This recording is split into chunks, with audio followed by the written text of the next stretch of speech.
Bueno, bienvenidos. Esta es la primera preparaduría del semestre y el día de hoy vamos a revisar el tejido epitelial y glandular. Mi nombre es Lourdes Delgado, para quienes se acaban de conectar. Soy estudiante del séptimo semestre y desde en julio del 2023 pues soy preparador docente de la asignatura y bueno, voy a estar con ustedes el grupo número 1 durante este semestre, ¿ok? Em, Bien, entonces lo primero que debemos recordar es que el tejido epitelial es uno de los 4 tejidos fundamentales que vamos a encontrar y que vamos a estudiar. Los otros que van a estudiar van a ser el tejido conectivo, el tejido muscular y el tejido nervioso. Esos son los tejidos fundamentales de los cuales vamos a partir para estudiar los otros tejidos que se derivan de estos 4, ¿ok? Pero es como cuando hablábamos de los colores primarios. De esos colores primarios los combinamos y de ahí salen nuevos colores. Bueno, entonces a partir de estos tejidos van a salir otros tejidos como más especializados, pero que vienen de estos 4 tejidos fundamentales. Y el que vamos a empezar a estudiar es el tejido epitelial, uno de esos 4 tejidos fundamentales, junto con el tejido glandular, que justamente se deriva de este tejido epitelial. ¿Ok? Entonces, a partir del tejido epitelial, algunas células se siguen diferenciando y van a formar esas glándulas. Entonces, para que sepan que el tejido epitelial y el tejido glandular, digamos que tienen un origen común, porque el tejido glandular deriva del tejido epitelial como un tejido fundamental. Y que antes de los tejidos, desde el punto de vista de los niveles de organización o cómo se forman estas estructuras, tenemos las células. Entonces, un conjunto de células me van a formar los tejidos y un conjunto de tejidos me forman a los órganos, que luego esos órganos se van a agrupar para formar aparatos y sistemas. Bien, entonces eso como generalidad tiene que estar claro. Bien, entonces lo que les comentaba, el tejido es un conjunto organizado de células que funcionan de manera colectiva. ¿Cuál es la función? Pueden cumplir su función por contacto físico y liberación de sustancias químicas. Eso de manera muy general. ¿Y por quién van a estar compuestos? Por células y sustancias intercelular.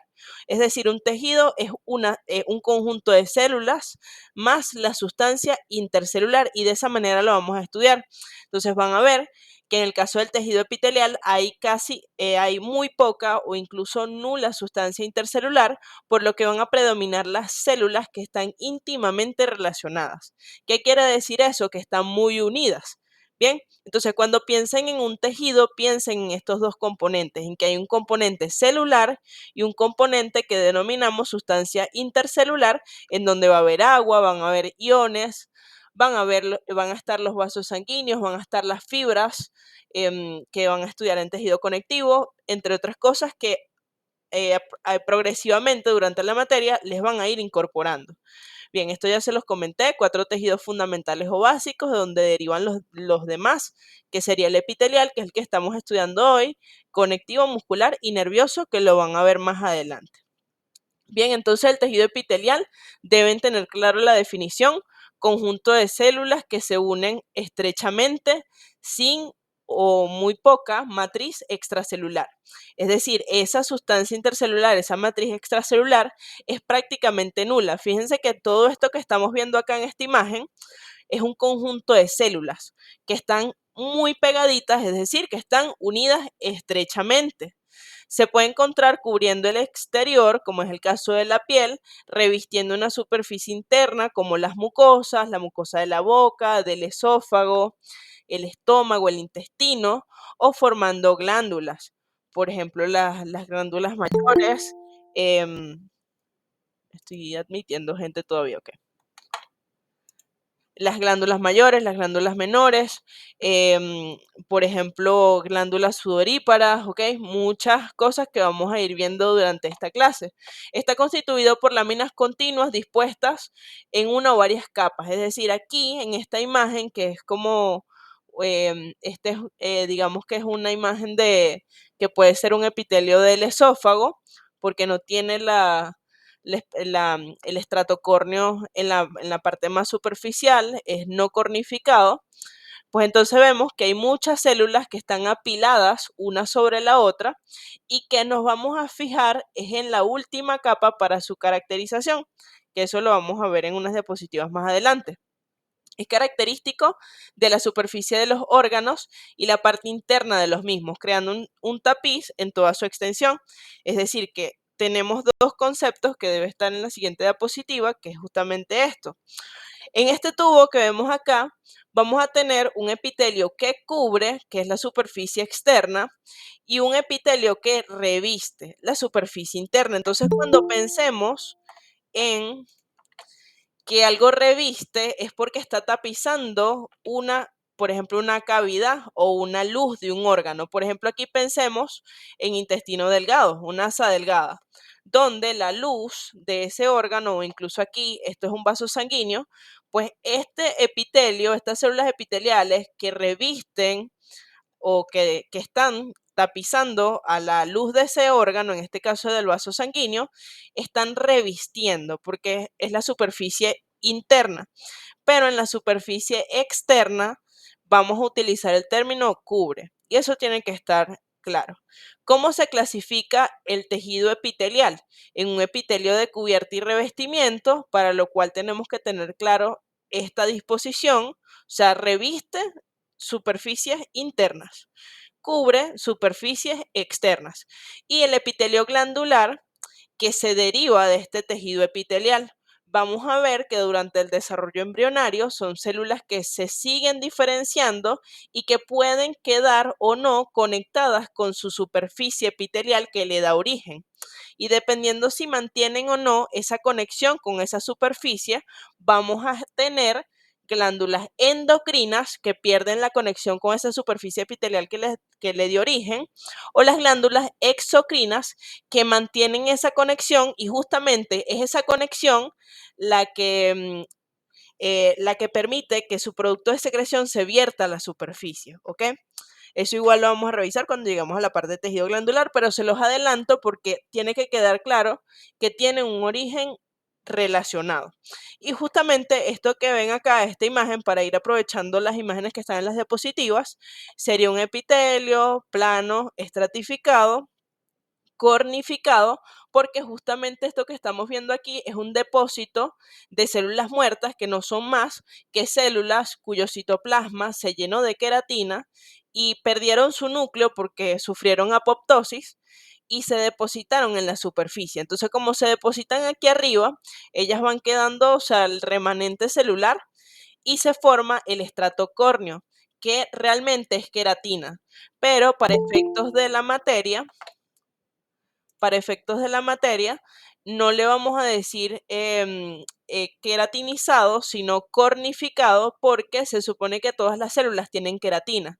Entonces, el consenso que se llegó en la sección es que en lugar de utilizar el término queratinizado, que si bien está avalado en la literatura, íbamos a utilizar cornificado para entonces ser más, digamos, no redundar en el hecho de que ya las células tienen de por sí dentro de sus componentes queratina y bueno, o sea, es algo que digamos es entre comillas obvio, ¿no? Bien, entonces para que sepan por qué se utiliza cornificado en lugar de queratinizado. Bien, ¿cuáles son las características? Y esto de verdad lo preguntan, e incluso se los pueden preguntar en el quiz, así que mi recomendación es que a pesar de que lo ven largo, em, practiquen escribir dos de estas características, porque bueno, se las pueden preguntar. Quizás la última pregunta en donde por lo general les dan un poquito más de tiempo. Sigue entrando gente. Ok. Bien. Las características de ese tejido epitelial tiene una o varias capas de células que están muy unidas, tiene poco nulo espacio intercelular. Fíjense cómo están las células aquí que no tienen sustancia intercelular, están una pegadita a la otra. Tiene medios de unión entre células que pueden ser desmosomas, hemidesmosomas, zonulas ocludens o ocluyentes, máculas, zonulas adherens, ya las vamos a revisar rápidamente. O sea, recuerden que hoy para las personas que se unieron recién a la llamada, pues vamos a hacer es un resumen, ¿ok? No nos vamos a detener mucho porque de verdad que no nos va a dar tiempo. Y de esa manera, pues no es repetir la clase, sino que resaltar las cosas más importantes. Bien, ese epitelio pues reviste las cavidades que comunican o no con el exterior y esa característica es lo que nos permite a nosotros entonces definir qué es una mucosa y qué es una serosa. Cubren al cuerpo en toda su extensión, la piel, las mucosas de los órganos internos. Siempre tienen una superficie libre, o sea, una superficie que contacta o con el exterior o con la luz de ese órgano. Tiene polaridad morfofuncional, ¿por qué? Porque hay un dominio basal, hay dominios laterales, dominios apicales, y cada uno va a tener una función determinada en esa célula, bien sea la especialización, el dominio apical, en donde hay especializaciones que cumplen una función ahí, los dominios laterales, donde hay, por ejemplo, complejos de unión que permiten que las células se mantengan unidas y de esa manera, por ejemplo, regular la permeabilidad o el paso de sustancias, de microorganismos hacia nuestro interior. Y el dominio basal, en donde está en contacto con la membrana basal, que le permite o le brinda anclaje a esa célula al tejido conectivo que está subyacente. Son avasculares. Esto es súper importante porque esta característica es lo que nos diferencia el epitelio de el epitelio del tejido conectivo, porque justamente es el tejido conectivo subyacente, o sea, el que está debajo, que se encarga de nutrir a los epitelios, porque los epitelios carecen de vasos sanguíneos. O sea, avasculares es que no tiene vasos sanguíneos. Entonces, por lo tanto, a través de los vasos sanguíneos es donde llegan los nutrientes. ¿Y quién se encarga de nutrir esos epitelios? El tejido conectivo que está debajo de él. Bien, tiene abundante inervación, es decir, que podemos captar sensaciones, pues podemos captar información del exterior o incluso de nuestro interior a nivel de los epitelios, deriva de las tres capas embrionarias y tiene capacidad de descamación y autorrenovación, es decir, el tejido epitelial es un tejido altamente regenerativo, es decir, tiene una capacidad de regeneración muy alta porque si nos fijamos aquí en esta diapositiva, ¿ok? Aquí hay muchas células que están unas arriba de otras y justamente las que están acá, las del estrato más basal, o sea, las que se ven aquí como más larguitas, ellas se van a ir diferenciando y van a ir subiendo para entonces ir sustituyendo estas células y las que están aquí abajo, eventualmente, a medida de que vayan diferenciándose, van a ir a formar ese estrato córneo. Siempre hemos escuchado, bueno, que hay que retirar la piel muerta. Bueno, la piel muerta no es más que ese estrato córneo, que es queratina, que se depositó ahí de esas células que inicialmente estaban en el estrato basal, se fueron diferenciando y que ya pues sufrieron apoptosis, esa muerte celular programada, y se depositaron en el estrato córneo, ¿ok?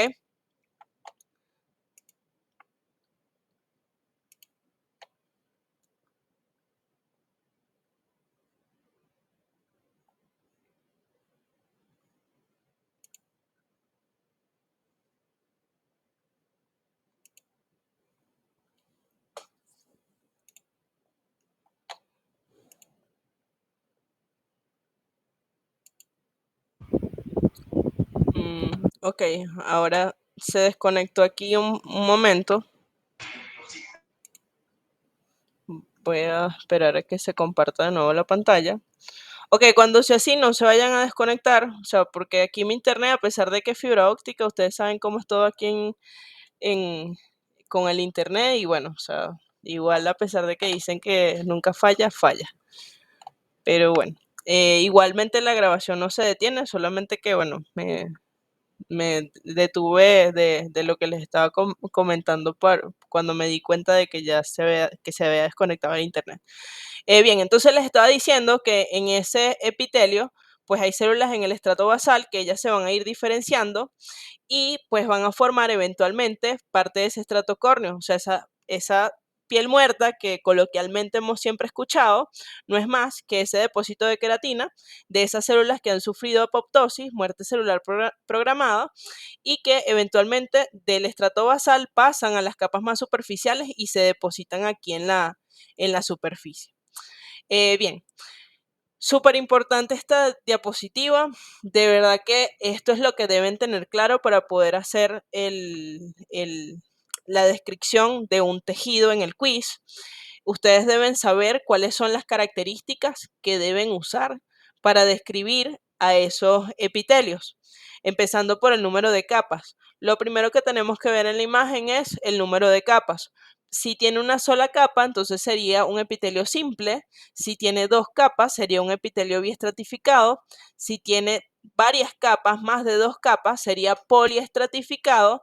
Y si asemeja de que tuviera muchas capas, pero realmente todas las células contactan con la membrana basal, se le da el nombre de pseudoestratificado. Y justamente uno de los ejemplos es el epitelio respiratorio o el del epidídimo, ¿ok? Esos van a ser los dos ejemplos que van a poder utilizar eh, y de esa manera, pues traten de practicar bastante con imágenes de ese tipo para que entonces aprendan a diferenciar cuando es poliestratificado y cuando es pseudoestratificado. Y bueno, una de las recomendaciones es que, bueno, primero sepan en qué órganos lo van a encontrar y de esa manera pues ya pues tienen, además de una posible pregunta teórica resuelta, pues ya tienen esa capacidad de identificar rápidamente, pues entre cuando pareciera que tuviera muchas capas ese epitelio. Bien, también es importante tomar en cuenta la forma de las células de la capa más superficial. Es decir, yo no me voy a fijar en cualquiera de las células que están formando ese epitelio. Me voy a fijar para determinar la forma solamente en la primera capa, o sea, en la capa que esté más hacia la luz de ese órgano. Es decir, que para poder identificar, entonces yo tengo que ver, bueno, cuál es la parte de arriba y cuál es la parte de abajo de mi epitelio, para de esa manera saber cuál es la capa que voy a mirar para saber si es plana, si es cúbica, si es cilíndrica o si es una zona de transición. Bien, hay especializaciones apicales como los cilios, las microvellosidades, estereocilios y los flagelos. Aquí es importante que recuerden que los cilios son móviles y que en esa movilidad, ese movimiento es en forma de látigo, con un golpe efectivo hacia adelante y un retorno lento. Y ese golpe efectivo con un retorno lento, la función específica es movilizar moco o agentes extraños que puedan estar en la superficie de los epitelios. ¿Cómo esos cilios pueden ejercer esa función?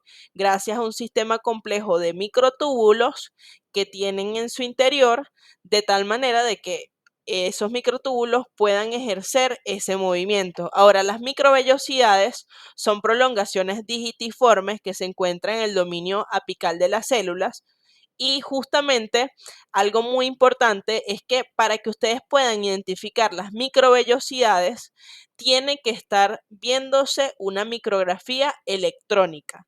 Si ustedes están viendo una imagen que es con una tinción de hematoxilina y eosina, ahí lo que pueden identificar es chapa estriada. Así que cuando les toque identificar una imagen donde hay un epitelio intestinal, lo que pueden decir es chapa estriada, a menos de que sea una micrografía electrónica, y bueno, más adelante hay una imagen y se los voy a recordar, pero para que lo sepan. Los estereocilios son parecidos a los cilios, pero son inmóviles, y esa es su característica principal, son más largos y forman estructuras en forma de penacho. ¿Cómo es eso de penacho? Pues no sé si, bueno, imagino que en algún momento vieron la película Trolls, que ellos tienen como el pelo de una forma bien particular, algo así. Entonces, bueno, básicamente esos estereocilios se van a ubicar de esta manera, orientándose hacia la punta, ¿ok? Entonces, ese grupo de pelitos que van formando esta como como algo así, se denomina cada uno penacho, o sea, se agrupan esas prolongaciones y forman los penachos, como las brochas de los pinceles, ¿ok? Para que tengan otro ejemplo por si no han visto esa película. Bien, los tipos de células, las células caliciformes, que vamos a ver que son glándulas unicelulares que se encargan de la producción de moco. Y la función que cumple el epitelio mucosecretante, que lo vamos a limitar solamente para aquellas imágenes que corresponden al epitelio del estómago.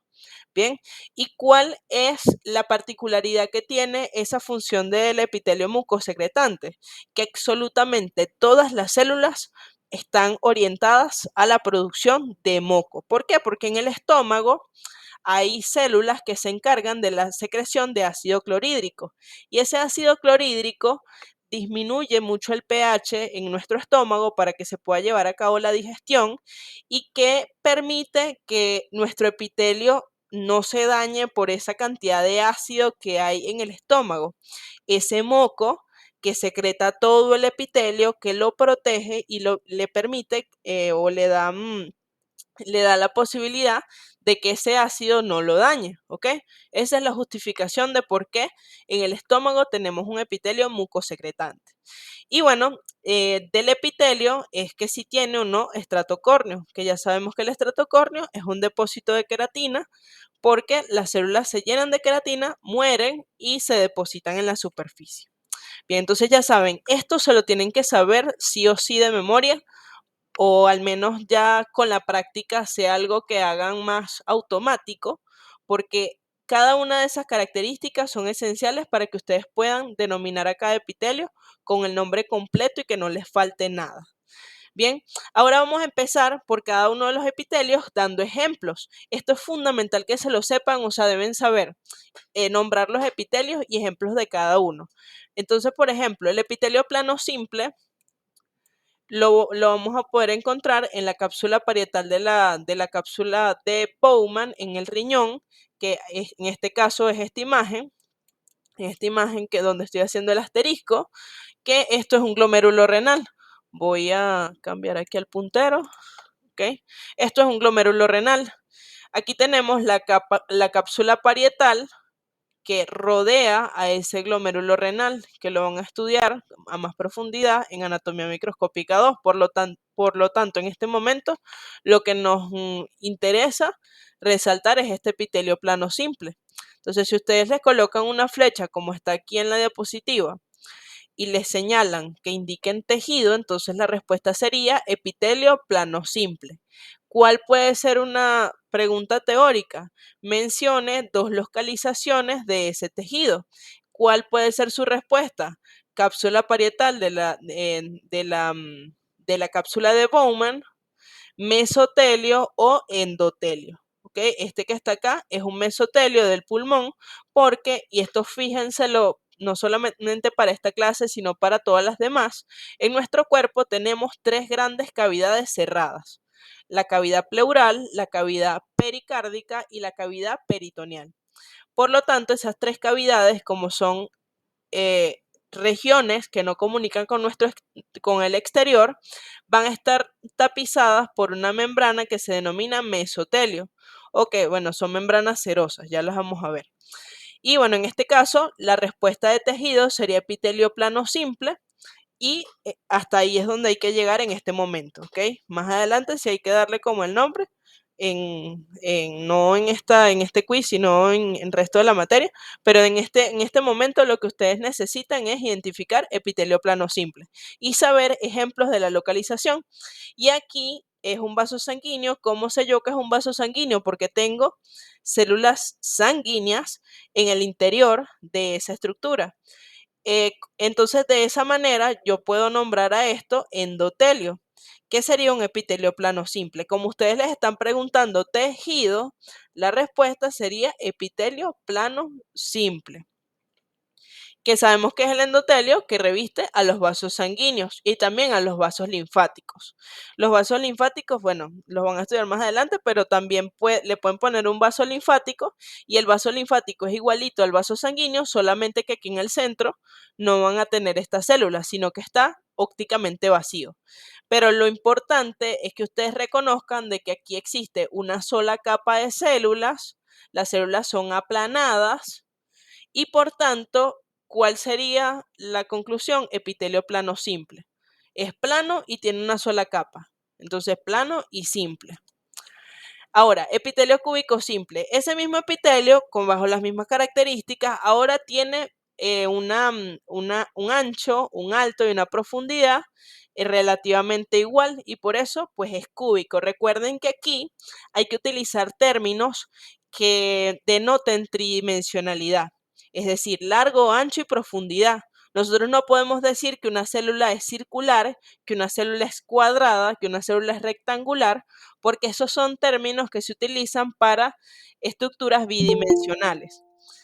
Y o sea, nosotros somos individuos tridimensionales, o sea, no somos un cómic o una caricatura. Entonces, para que lo tengan en cuenta y no haya confusión de que, ay, bueno, ¿y por qué me lo pusieron malo si yo puse que era un epitelio cuadrado simple? Se lo pusieron malo porque tienen que utilizar términos que denoten tridimensionalidad. ¿Ok? Importante eso, por si acaso. Bien, entonces epitelio cúbico simple, ¿dónde lo podemos encontrar? En los folículos tiroideos, que ¿cómo identifica un folículo tiroideo? Porque hay una masa eosinófila en el centro rodeada por un epitelio cúbico simple. De momento eso es lo que tienen que saber. Ya más adelante les van a explicar cómo identificar mejor ese folículo tiroideo. No les van a pedir que identifiquen un folículo tiroideo porque eso es anatomía macroscópica 2. Eso para que lo tengan en cuenta y no se preocupen por eso. ¿Qué sí les van a pedir aquí? Identificar ese epitelio. Obviamente aquí está muy chiquito. Vamos a tratar de hacerle zoom. Aquí. Bien, entonces aquí ven que básicamente la orillita que estoy marcando aquí con el mouse es una sola capa de células, es decir, es simple y además su forma es, entre comillas, cuadrada. Si vemos por aquí también, se ve mucho mejor que son cuadradas. Aquí también. Bien. Y bueno, eso es lo que deben observar en esa imagen. Aquí, bueno, también hay epitelio cúbico simple, que en este caso son folículos ováricos, pero eso no se los van a preguntar, solamente identificar el epitelio o el tejido. Y aquí también hay un epitelio cúbico simple. ¿Qué sí se deben aprender? En general, la localización, para la pregunta teórica, no para la pregunta de identificación. O sea, para la pregunta teórica, sí les pueden preguntar, mencione 2 sitios donde podemos encontrar ese tejido. Entonces la respuesta sería folículo tiroideo y canalículos secretores de glándulas. O folículos tiroideos, túbulos renales, superficie de los ovarios o folículos ováricos y folículos tiroideos, como ustedes prefieran, o sea, pero que se sepan al menos 2. Esa es mi recomendación. El epitelio cilíndrico simple, pues bueno, aquí lo vamos a poder encontrar en estómago, pues es un epitelio cilíndrico simple, pero ahí tenemos que añadirle la característica de que es mucosecretante. Y pues en el caso de la vesícula biliar también lo van a poder encontrar, superficie del estómago, pero recuerden añadirle el apellido de mucosecretante porque si no se lo añaden está incompleta la pregunta y está mala. La superficie interna del tubo digestivo, pero en el tubo digestivo es un epitelio cilíndrico simple con células caliciformes y chapa estriada, ya lo vamos a ver. Que bueno, aquí tienen una imagen de tubo digestivo, entonces es un epitelio cilíndrico simple con células caliciformes, que son los espacios ópticamente vacíos, y chapa estriada porque la chapa estriada es básicamente una línea eosinófila o rosadita que está en la parte más superficial de ese epitelio, ¿ok? O sea, está aquí en la orillita. Entonces, como no vemos como tal las especializaciones que son las microvellosidades, por eso se le denomina chapa estriada, que justamente es esto que está acá. O sea, esta forma de escribir, epitelio cilíndrico simple con células caliciformes y chapa estriada. Y también podemos encontrar epitelio cilíndrico simple ciliado en útero. ¿Y por qué es importante que sea ciliado en útero? Pues porque gracias a los cilios, incluso en las trompas de falopio, se mueve al óvulo que pues viene desde los ovarios, ¿no? Entonces por eso es importante eso. Em, bien, entonces recuerden saberse al menos 2 o 3 ejemplos, ¿ok? Por si acaso se les olvida alguno de los 2 anteriores, tengan ese otro por los nervios y completen, ¿ok? Así que 2 o 3, pero mínimo 2. Ahora, epitelio plano estratificado, cornificado. Ya lo mencioné, esa cornificación es depósito de queratina. ¿Y cuáles pueden ser los ejemplos? Piel delgada o piel gruesa. La piel gruesa está ubicada en la palma de las manos y la planta de los pies. La piel delgada, pues el resto de la piel. ¿Y qué cambia? El espesor del estrato córneo. Por ejemplo, esta que está acá sería piel delgada porque el estrato córneo es bastante pequeño, mientras que la que está aquí en esta imagen sería piel gruesa porque el estrato córneo es muy ancho, es muy amplio. Bien. Y bueno, sabemos que es estratificado porque tiene muchas capas dispuestas unas arriba de otras. ¿Y cómo sabemos que es plano? Porque me dirán, ah, bueno, pero es que estas células que están aquí abajo son cúbicas, entonces no entiendo por qué están diciendo que es un epitelio plano, porque yo no me voy a fijar en las células que están aquí abajo, sino que me voy a ir a las que están más superficiales o las que están por aquí y me doy cuenta de que son células alargadas, incluso aquí lo vemos, aquí están, son células alargadas y por tanto le vamos a dar el nombre de epitelio plano estratificado porque tiene más de 2 capas y cornificado porque tiene ese depósito de queratina en la superficie. Ahora, el epitelio plano estratificado no cornificado serían las mismas características, pero carece del estrato córneo. Por ejemplo, aquí esto es una imagen de la zona de unión gastroesofágica, pero de un ratón. Entonces los ratones, por alguna razón, tienen un estrato córneo en el esófago, cosa que no ocurre en el humano. Entonces, para nosotros el esófago es un ejemplo de un epitelio plano estratificado no cornificado, porque o sea, hay que buscarle la lógica a por qué los epitelios tienen esas características. O sea, el esófago es un órgano que está constantemente sometido a una tracción mecánica durante la deglución, cuando tragamos. Entonces, esa comida que masticamos y que nos tragamos, que deglutimos, pasa por el esófago y en su paso por el esófago es como si, digamos que puede rasgar el epitelio si fuesen poca cantidad de células. Por lo tanto, entonces tiene lógica de que para evitar que se dañe ese órgano, su superficie epitelial tenga muchas capas, de tal manera que por tracción mecánica, por el paso de ese bolo alimenticio, se pueden desprender ciertas células, pero que se mantenga íntegro, ¿ok? Y eso, obviamente, ahí hay moco, ahí hay glándulas que lubrican ese epitelio, pero en general, esa es una de las razones por la cual el esófago tiene esas características. La superficie de la cavidad oral también tiene epitelio plano estratificado no cornificado y la vagina. Bien, entonces, para que tengan diferentes ejemplos y ya saben, les pueden preguntar tejido y ejemplos de la localización. Un epitelio cúbico estratificado o biestratificado, esas son las dos formas en que lo pueden escribir. El ejemplo característico serían los conductos excretores de las glándulas sudoríparas. Vemos una, 2 capas, nos fijamos en la forma de la última capa de células que es cúbica, entonces por tanto, ¿cuál es el título de la obra? Un epitelio cúbico estratificado o epitelio biestratificado, como a ustedes se les haga más fácil. Así que, ¿cómo les pueden preguntar esta imagen? Nada, les ponen una flecha aquí y les preguntan estructura. ¿Y qué deben responder? Porción excretora de una glándula sudorípara. Y en la pregunta teórica les pueden pedir que mencionen el epitelio o el tejido que lo constituye. ¿Y cuál sería el tejido que lo constituye? Un epitelio cúbico estratificado o un epitelio biestratificado. Ok, epitelio cúbico biestratificado. Bien, o sea, epitelio cúbico estratificado o epitelio cúbico biestratificado. Esa es la forma correcta de escribirlo. Bien, ahora el epitelio de transición, que también se puede llamar urotelio, está revistiendo las vías urinarias, o sea, si les piden varias localizaciones, pueden poner vejiga y uretra, o vejiga y uréteres, o uretra y uréteres, como ustedes prefieran. Ahí tienen varios ejemplos, ¿ok? Entonces no se traben si hay, bueno, pero es que en las diapositivas y en la clase me dijeron que eran vías urinarias, no, pero es que en la, mm, en las vías urinarias hay diferentes estructuras o diferentes partes, entonces pueden poner vejiga, uretra, cálices renales, uréteres, y son estructuras o localizaciones distintas, que son de la parte del aparato urinario, es otra cosa. pero para que no se traben en dado caso de que, ay, bueno, pero es que yo nada más me aprendí de que la respuesta eran vías urinarias. Y no, ahí tienen varios ejemplos. A ver el chat que habían dejado un mensaje. En la práctica nos van a preguntar estructura. Exacto. Hay tres opciones: estructura, tejido y célula. Voy a colocarlo aquí en el chat. Estructura, tejido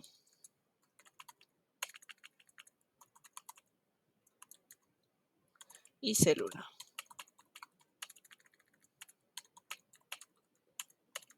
Al final igual vamos a practicar.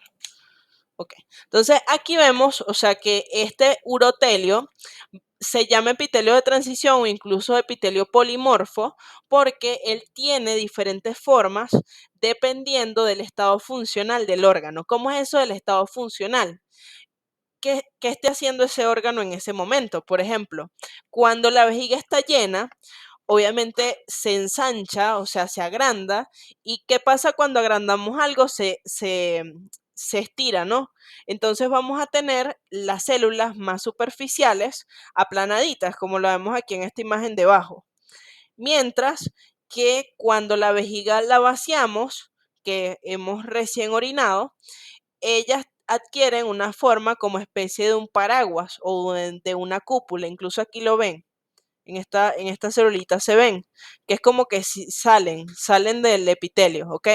Porque tienen forma de cúpula. Entonces, cuando ustedes vean algo parecido a esto, que son como copitas o como sombrillas que tienen formas distintas o que están así como desorganizadas, eso es un urotelio, ¿ok? Epitelio pseudoestratificado cilíndrico ciliado con células caliciformes. Esto es característico de las vías respiratorias. Entonces, dos localizaciones: bronquios principales, tráquea, esas pueden ser los ejemplos, ¿ok?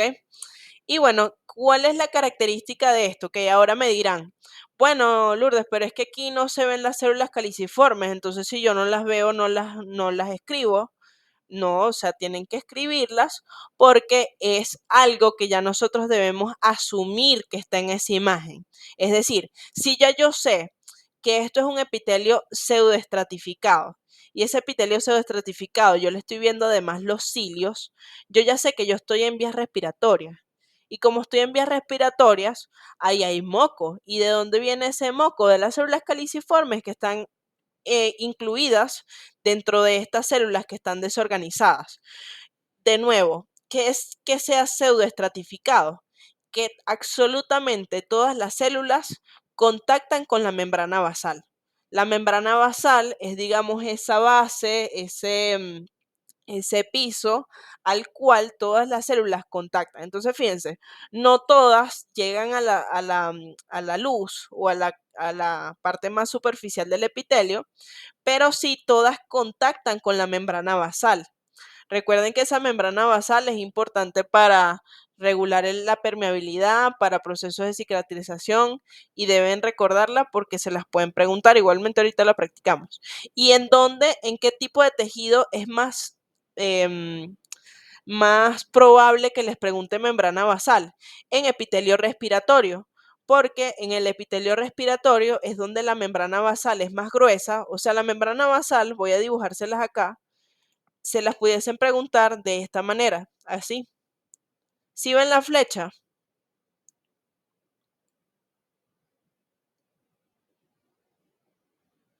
ok, entonces ahí les pueden señalar la membrana basal y pues por qué es más gruesa en el aparato respiratorio. Porque nosotros constantemente cuando salimos a la calle, o sea, el aire está lleno de polvo, de basura, aerosolizado, o sea, ahí hay un montón de cosas que ingresan a través de la respiración, o mejor dicho, a través de la ventilación, y nuestro cuerpo necesita tener una barrera para que todos esos agentes extraños que nos pueden causar daño no pasen con facilidad hacia el tejido conectivo en donde están los vasos sanguíneos y puedan generar enfermedades, ¿no? Entonces, por eso tiene sentido de que la membrana basal, en el caso del epitelio respiratorio, sea más gruesa, que entonces más engrosada. Así que cuando ustedes vean que le están señalando aquí abajo del epitelio como algo rosadito, que es una banda eosinófila, eso es membrana basal. ¿Ok? Así que importante que lo anoten por ahí, nota mental, lo anoten en una hoja, lo que sea que estén organizando la información de posibles preguntas. Bien, entonces es importante eso. Em, bien, entonces retomando la idea del epitelio, voy a cambiar aquí el puntero de nuevo, ya va. Ok. Ok, entonces ahora retomando la idea aquí, entonces ya sabemos que es pseudoestratificado porque todo contacta con la membrana basal. Es ciliado porque veo estas prolongaciones que son alargadas, las estoy viendo en una tinción de hematoxilina y eosina, y las células caliciformes, a pesar de que no las veo, yo tengo que mencionarlas porque sé que forman parte de ese epitelio.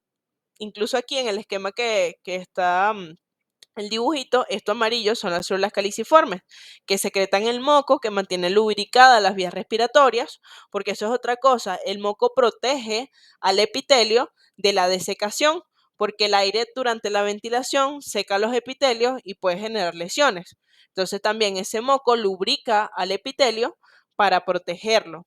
Y además en ese moco es donde se pega el polvo, se pegan los agentes extraños y son los cilios los que con su movimiento de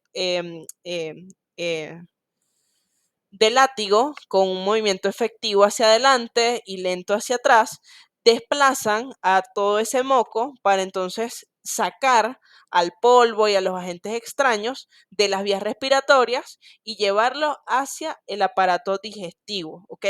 O sea, porque de forma voluntaria nosotros podemos expulsar el moco, si por ejemplo tenemos una tos y bueno, o sea, sale moco, ¿ok? Pero de forma natural, sin que nosotros nos demos cuenta, esos cilios lo que hacen es que llevan al moco desde el aparato respiratorio al aparato digestivo y entonces el moco simplemente va hacia el esófago y de ahí pues para ser excretado por las heces, ¿no? Pero bueno, para que sepan eso y en este momento, si nos preguntan función, se pondría mucosecretante. ¿En este epitelio te refieres, Oriana?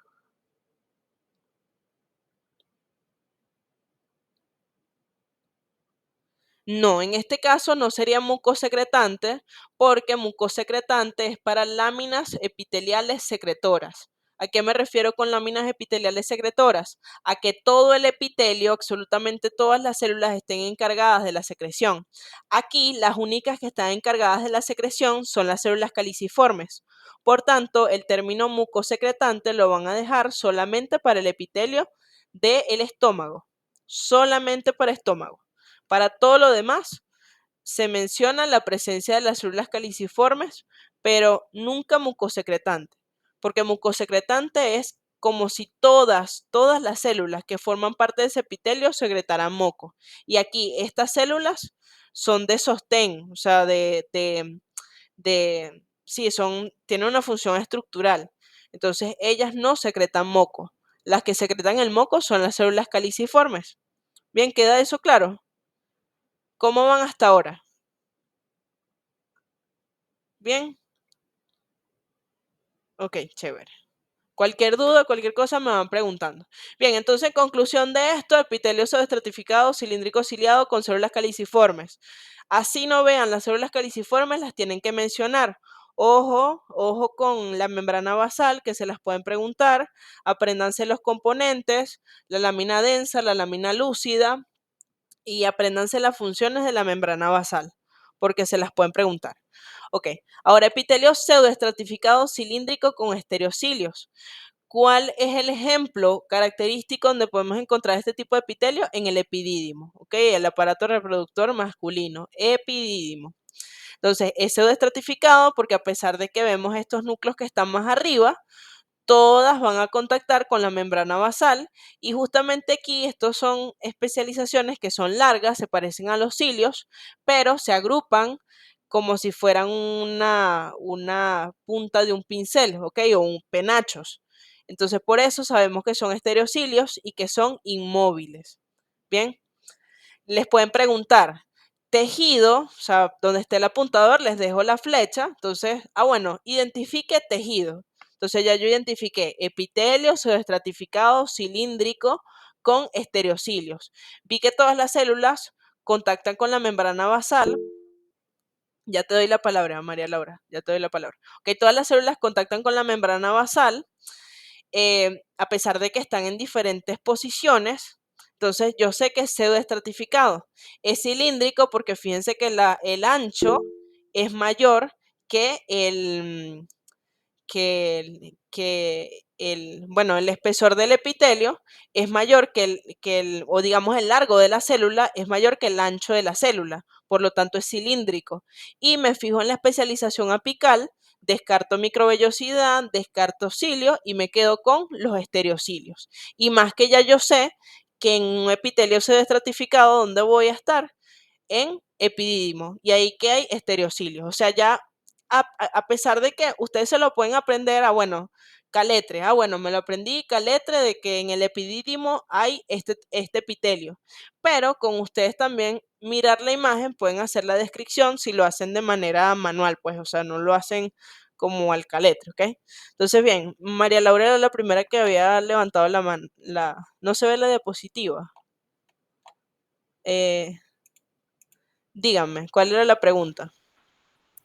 Hola, mi pregunta es respecto a las funciones de los tejidos. No sé, tengo mi duda, que si van a preguntar solamente funciones de ciertas estructuras como especializaciones o en lo que habías nombrado en la función de la membrana basal, o van a preguntar también funciones del tejido como tal, en este caso del pseudoestratificado. No, o sea, funciones como tal del tejido, no, porque, o sea, si les pueden preguntar, por ejemplo, en el caso de intestino delgado, bueno, célula, enterocito, ¿cuál es la función? La absorción. ¿Cuál es la función de la membrana basal? O sea, de estructuras, de células en especial, o incluso las funciones del epitelio, por ejemplo. Mencione dos funciones de los epitelios.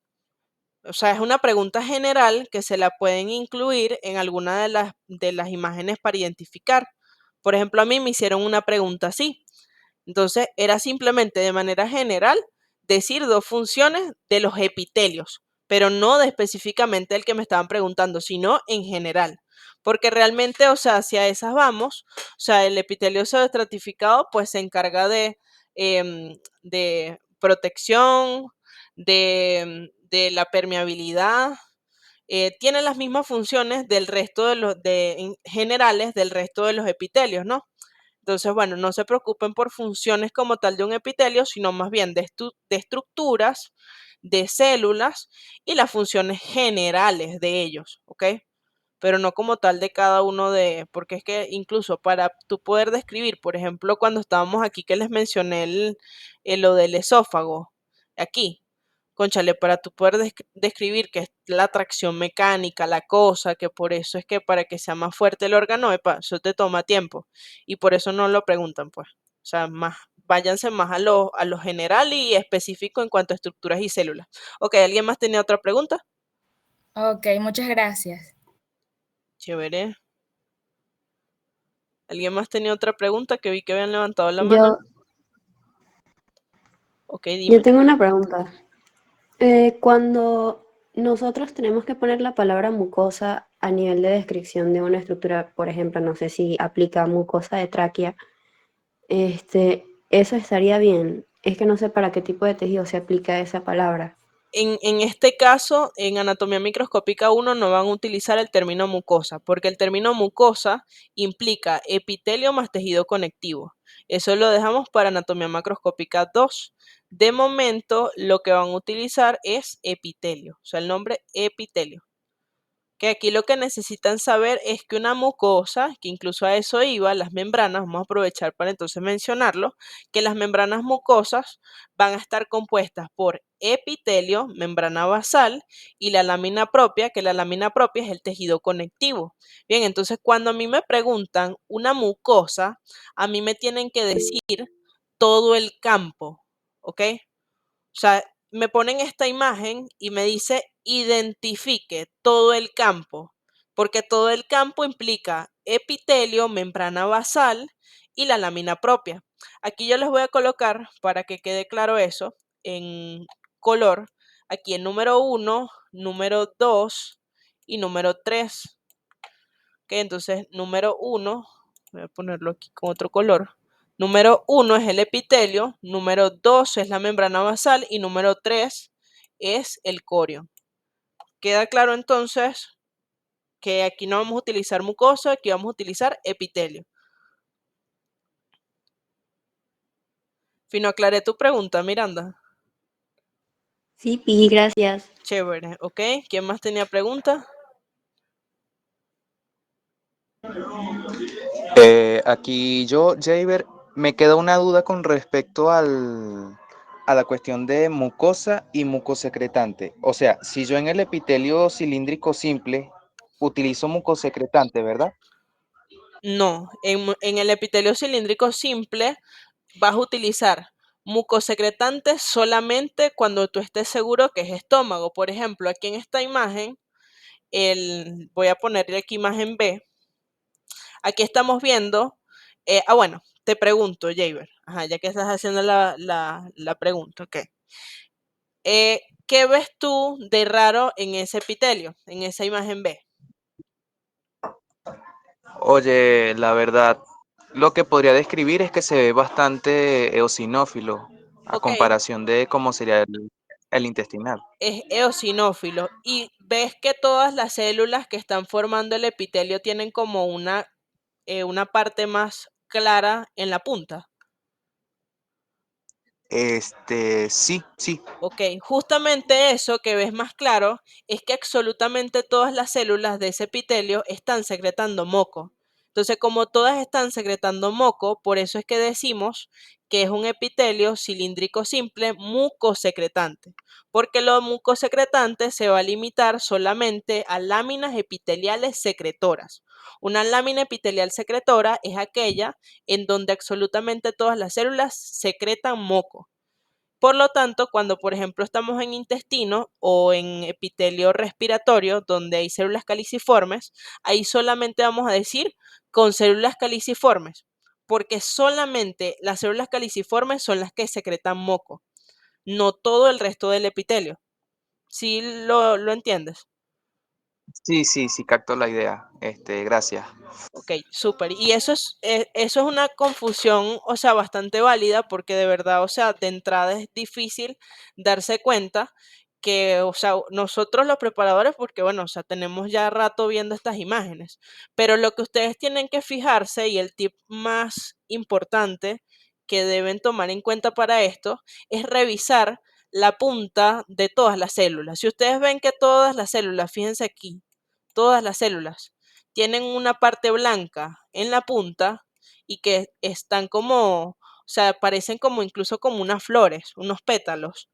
Em, Eso es porque todas están secretando bueno, están generando un producto de secreción, en este caso moco, y pues se ve de esa manera, ¿ok? También se puede diferenciar viendo que todos los núcleos son basales. Bueno, también sería algo más específico y pues eso también es característico de un epitelio cilíndrico simple, pero también se puede pues tomar en cuenta. Pero lo característico que nos deja sin duda que se puede saber que es mucosecretante es el hecho de que las puntas se vean más claras. Incluso más adelante hay otras fotos. Entonces lo practicamos de nuevo más adelante. Ok, quedó claro tu duda. ¿Quién más tenía alguna pregunta?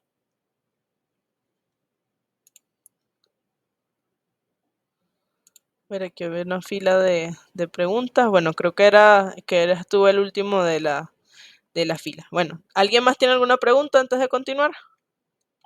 ¿Vamos bien? Ajá, ok, aquí había otra pregunta, Angélica. Ajá, Angélica, a ver.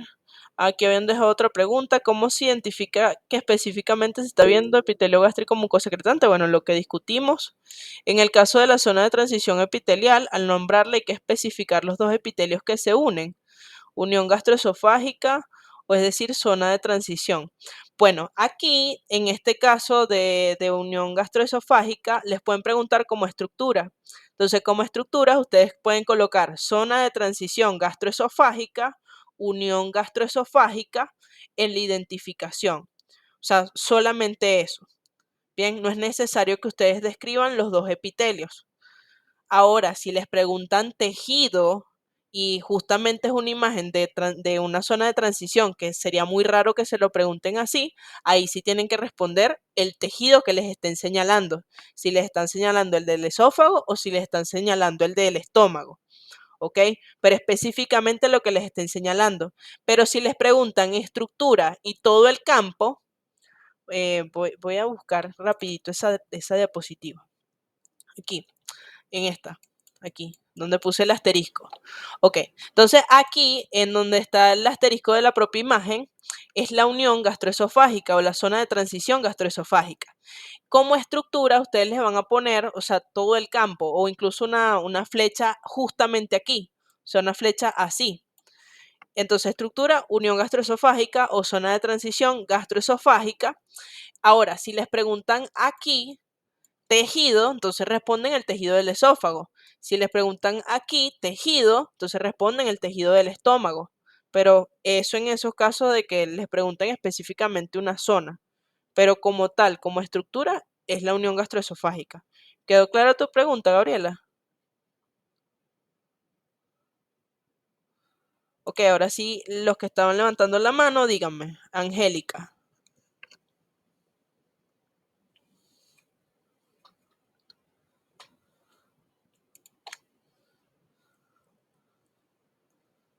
Ah, o no sé quién era el que estaba levantando la mano que tenía una pregunta.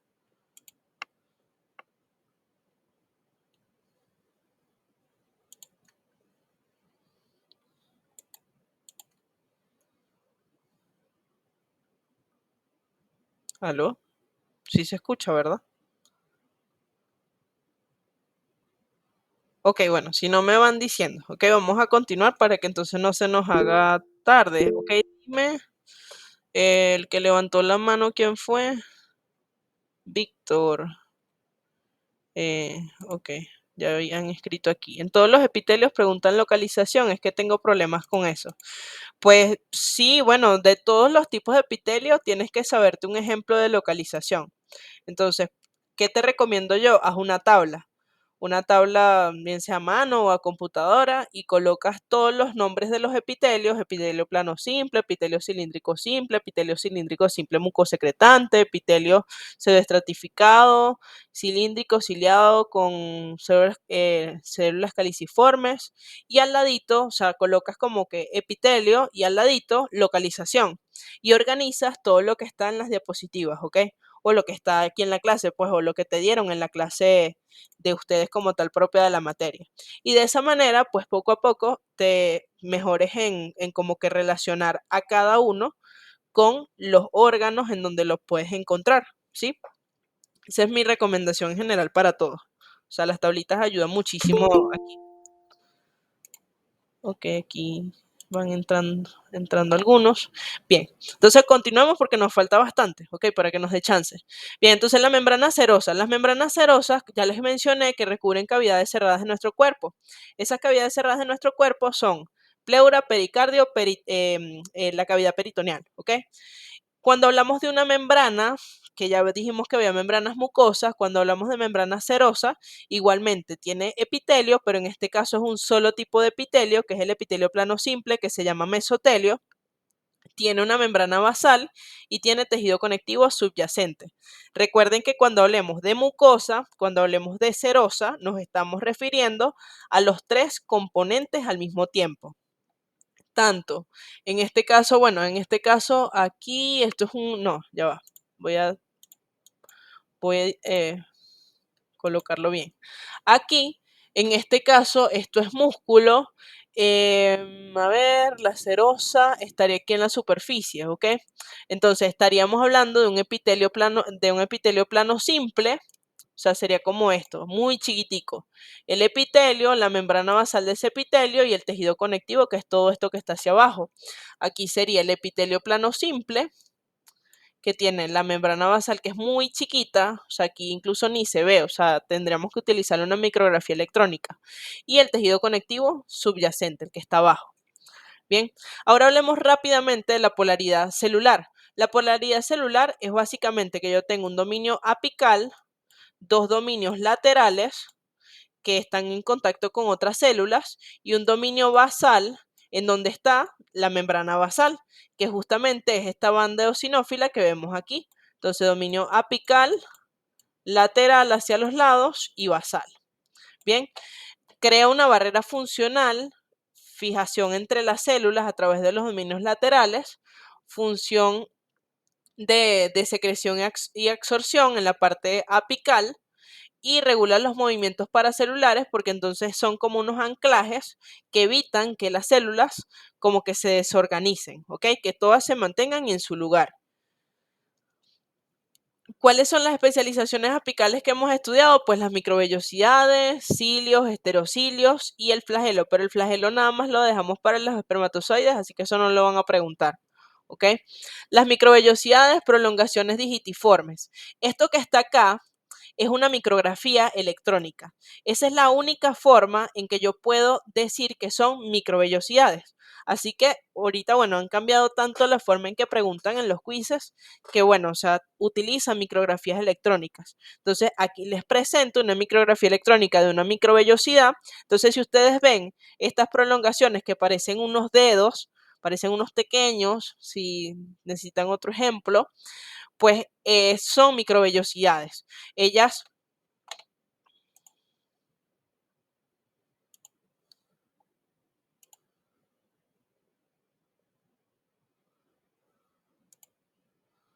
Ok, se ha desconectado por un momento de nuevo el internet.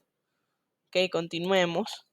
Bien, entonces les decía que esta era una micrografía electrónica de una microvellosidad, o sea, esto ha cambiado tanto que incluso también les pueden poner este tipo de imágenes, pero no se preocupen, o sea, las microvellosidades, primero parecen como unos dedos, parecen como unos pequeños, por si necesitan otro ejemplo para que se les fije. Ellas tienen varias proteínas como la villina, la fimbrina, la espina y fascina, la espectrina, miosina 2 y tropomiosina. Cada una tiene funciones, se la tienen que aprender para el parcial teórico. No voy a hacer énfasis aquí porque, bueno, estamos cortos de tiempo, pero pues les dejo aquí igual la información. Esto es más teórico, por eso no vamos a hacer énfasis hoy. Incluso, pues si es necesario para el parcial,